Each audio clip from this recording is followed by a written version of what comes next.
Fact check, it was not an editorial, but in fact, an article in the San Diego Union Tribune where Candice Wiggins laid waste to the culture she claims of bullying and intimidation in the WNBA. One quote pulled from the story, I would say 98% of the women in the WNBA are gay. Okay, Candice Wiggins, you've made your opinion known. I asked the ladies on my panel today, do you believe there is any truth to this statement? Kayla, I'll start on the end. Okay, here's my thing. I think that it's her right to say her opinion of how she experienced the WNBA in the 8 years that she played. And she may very well have experienced that form of bullying and whatnot. But what I find and I have a problem with are these sweeping comments that she is doing and saying that across the league, 98%. I don't. And does it matter? And does it matter? Right. And clearly we know that she does not have the facts. These are alternative facts that she's putting out there saying 98%.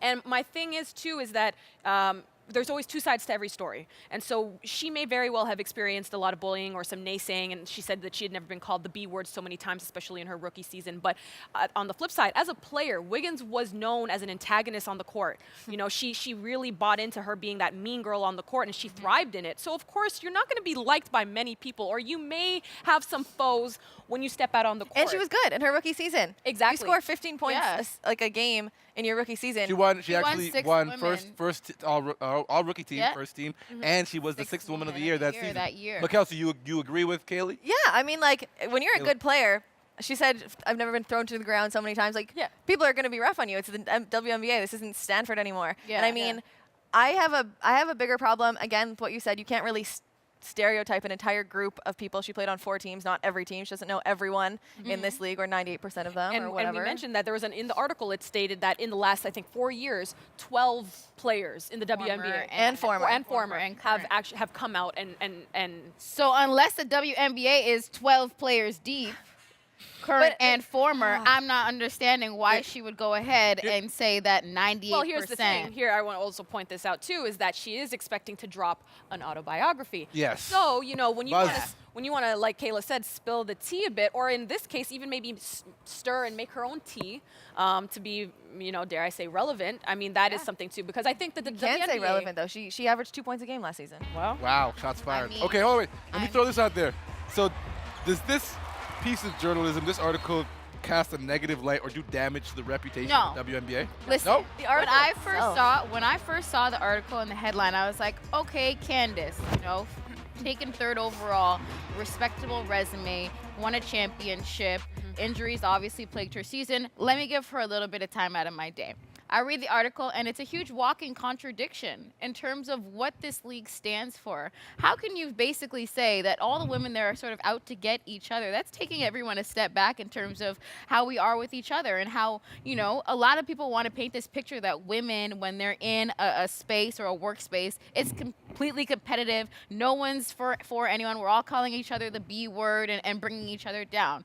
Not in the spaces that I've worked in. With all the women that I've worked around, the women that I've connected with, everyone's had my back. So I'm not sure if that's the case with the WNBA. And here's the thing, for me personally, as a former athlete, when I stepped out on whether it was the volleyball court or on the basketball court, I never looked to my opponent and was like, I'm going to base the way I go up against them based on the person that they love and go home to. Now, I should point out you were a professional volleyball player for a period before you joined us as a journalist. I also want to point out, I think that some of the responsibility should fall on the journalist who wrote the story simply because that's what I was going to say. There were 2 sides. Oh, sorry. I'll let you say it. Take it away. It frustrates me so much that this story has gone so big in organizations and media outlets who have never written about the WNBA before, or maybe just the finals or something like that, and they didn't go for the other side. They didn't talk to any of the other girls. They didn't talk to Sky Diggs or Brianna Stewart or any of the girls who could say, yes, I had that experience. No, I didn't have that experience. Talk to any of the coaches that she played for. Like, that actually rattles me to the bone. Okay. And then the fact that now that this story has blown up and now people who may not pay attention on a daily basis to the WNBA, all they're hearing is,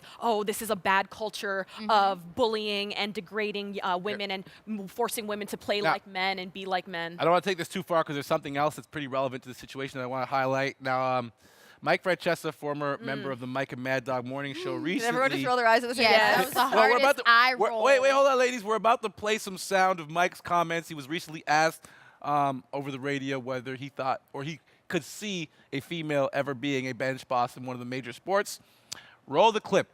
Savannah? You think we're ever going to see a day that we're going to have a professional manager, coach, female, that's a female, in your opinion? Of a male team? Yeah. No. Well, why aren't we outraged by that? What do you mean outraged? Well, it's a gender situation. They don't play. They're not players.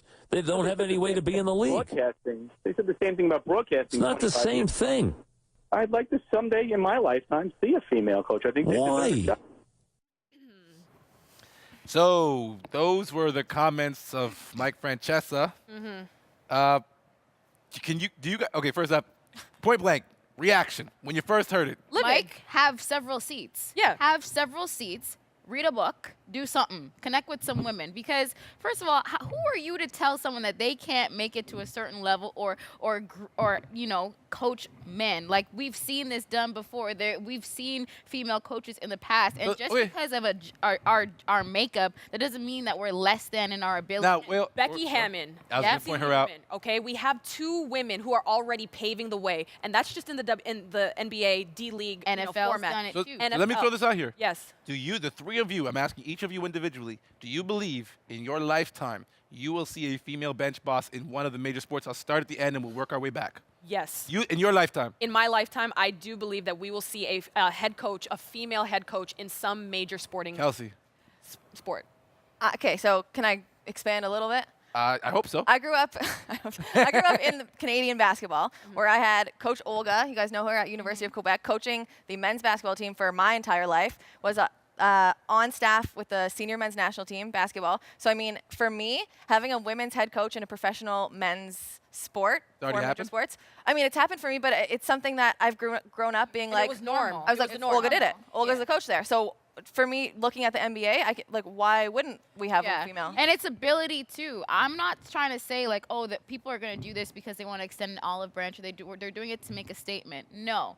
They're doing it because women are qualified and they can garner the attention of males in a room. It's not to say that, and one of his points that he brought up was like, how can you reel in a whole group of guys and make them listen to you? No. It's presence. It's coming hard with your facts and what you're trying to do to better. It's because he has no respect for women that he can't. I want to throw one last thing out here. I think it's important that we acknowledge this, the UConn women's basketball program. Yes. One of the most winningest programs. He a nurse, big ups. Yeah, I think it's 106. It is. 107 We're going for now. 107.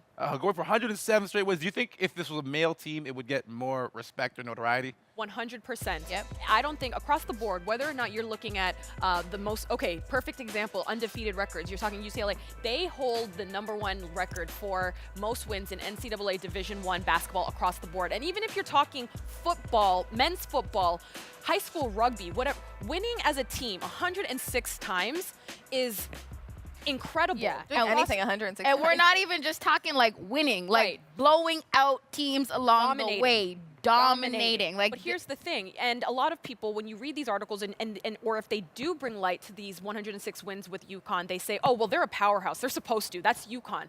You don't say that about Nick Saban. I've made the mistake of making that argument once or twice myself. Exactly, Yeah. and that's the point. Because I think that when we look at men's sports and we see hot streaks like 106, you think, wow, domination, your admiration, awe.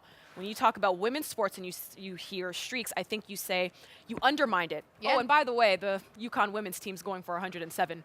Well, I mean, let's give them their props. They deserve it. That's why I made sure to stop you guys from talking so we could get this story, and I wanted to make sure we all got our chance to talk about it. But I think when people talk about... Hold on, wait. I'm going to let you talk after the break because we're running out of time. So much great stuff to talk about on this show, but we got to save some time when we return here on this very special International Women's Day, the day after episode. We also got to talk about LeVar Ball, Lonzo Ball, the Big Baller brand, parenting, basketball, leadership, and what's happening out there in Chino Hills. Hang out!